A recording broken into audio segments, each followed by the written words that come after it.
only testimony left to the world was the fact that he pleased God.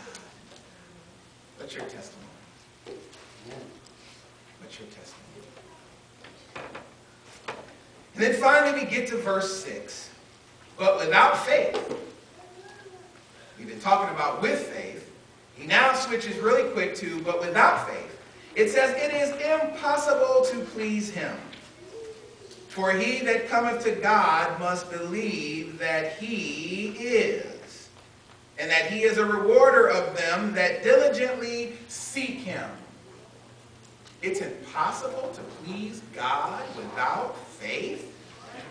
It's impossible to please God without faith.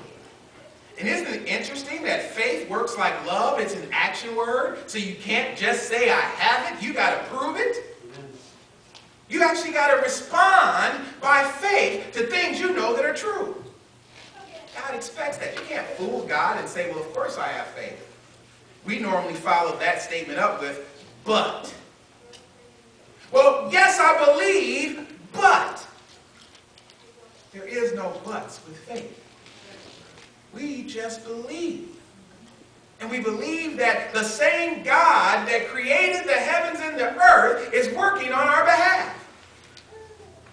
That's not hard faith, I don't believe. I don't believe that it's hard to understand that God is working in our favor. No matter what we see. No matter what we see. No matter the circumstances that we face. No matter whatever it is that we're going through, whether we caused it or not. Paul still says all things work together for good for them that are called. For them that love God, I should say, and are called according to his purpose, Romans 8:28. But do we believe that this morning? Are we truly people of faith, therefore making us people of God? Or are we just being tossed to and fro by the things we see? Do we look at those circumstances of things and take God right out of the picture? Or do we stand by faith and look at those circumstances like all of these people who responded by faith?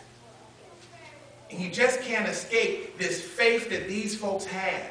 It goes on to talk about Noah. Noah built an ark because of something he heard was coming. It's something he never saw. A flood? It had never rained. You tell me some water is going to drop from the sky? I'm going to tell you a flock of birds went over first. You guys will get that in a minute. But the idea is that he was told of an impending danger and he believed it. Because it came from a truthful source, God himself.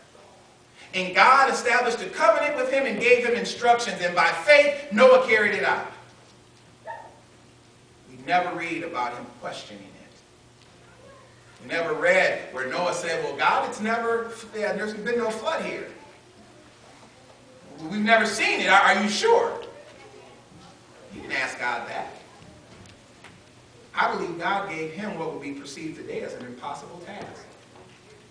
Not to build an ark, but to believe something you've never seen.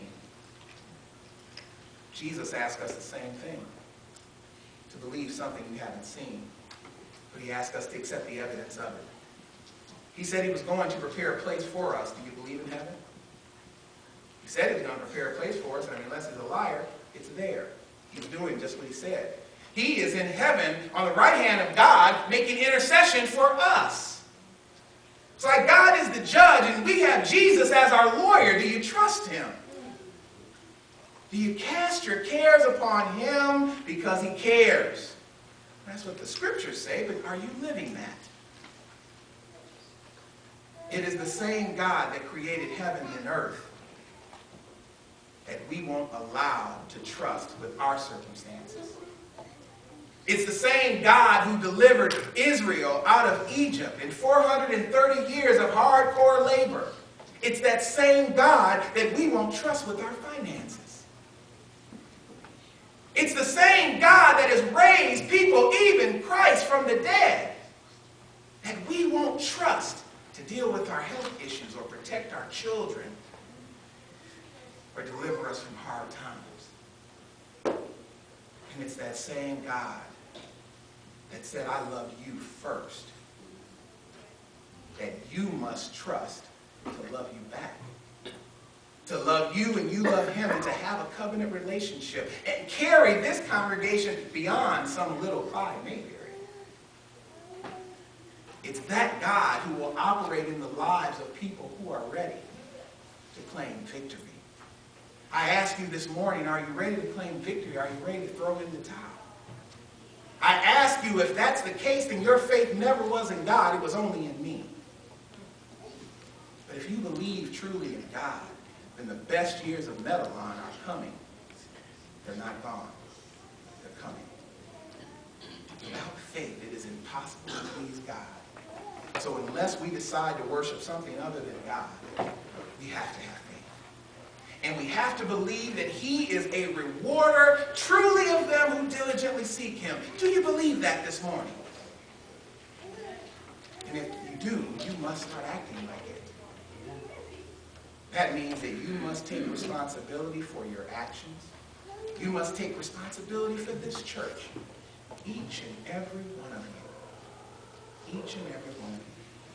Let me tell you one more quick thing and I'm going to close. I had 2 Bibles open. I thought I was going to use this, but I didn't.